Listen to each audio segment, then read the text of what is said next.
അതായത് മാധവ, അങ്ങ് തന്നെയാണോ പരമാത്മാവ്?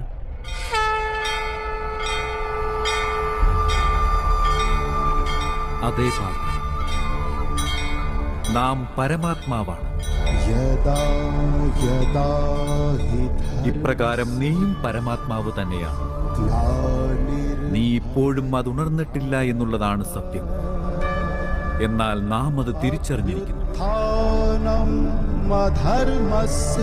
അങ്ങനെയെങ്കിൽ മാധവ, അങ്ങയോടുള്ള നമ്മുടെ ഈ സമർപ്പണം എന്തുകൊണ്ടാണ് ഈശ്വരനോടുള്ള സമർപ്പണമായി മാറാത്തത് മാധവ? നിശ്ചയമായും മാറുന്നതാണ്. നമ്മോടുള്ള സമർപ്പണം തന്നെയാണ് പരമാത്മാവിനോടുള്ള സമർപ്പണവും. സർവധർമാൻ പരിത്യജ്യ മാമേകം ശരണം വ്രജ.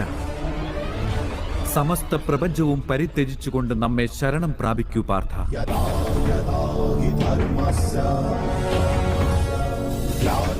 നാം തന്നെയാണ് പ്രപഞ്ചം. പ്രപഞ്ചത്തിലെ ഓരോ കണവും നാമായിരിക്കും.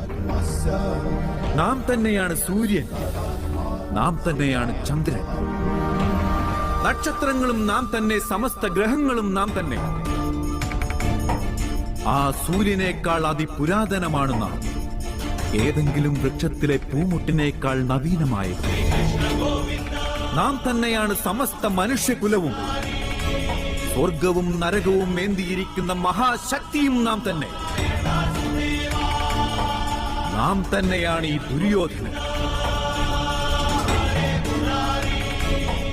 ഈ അർജുനനും നാം തന്നെയാണ് പാർത്ഥ.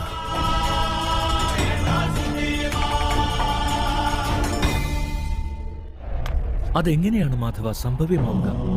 അങ്ങയുടെ ജന്മമാകുന്നത് നിരവധി പേർ അവരുടെ ജീവിതകാലത്ത് ദർശിച്ചതാണ്. അങ്ങയെ ഗർഭം ധരിച്ച് ജന്മം നൽകിയ അങ്ങയുടെ മാതാവ് ഇപ്പോഴും ജീവിച്ചിരിപ്പുണ്ട് മാധവ.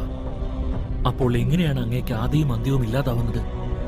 നീ ശരീരമാണ് ദർശിക്കുന്നത്. നാം ആത്മാവിന്റെ കാര്യമാണ് പറയുന്നത്.